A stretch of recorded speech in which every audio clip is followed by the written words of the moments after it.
with Apple. Okay, in this clip we're going to show you how to add your selected video footage to your project. Probably the simplest way to do it is just to grab it by putting your cursor over the clip. You see it changes to a hand tool, and just dragging it into your project. Let's undo that. We can undo, as in most Mac programs, the same way by using Command Z.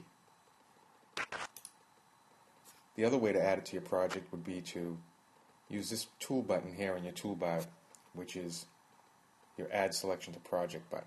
We hit that. There it is in our project. Let's undo that again, Command Z.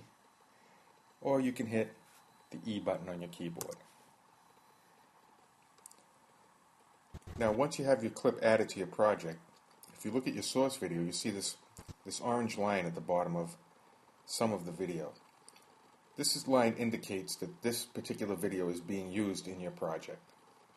And once it's there, you can select the clip and you can move it around. You can drag it to any point in the project that you like. Say if we want it at the beginning, before the skyline shot, we just move it.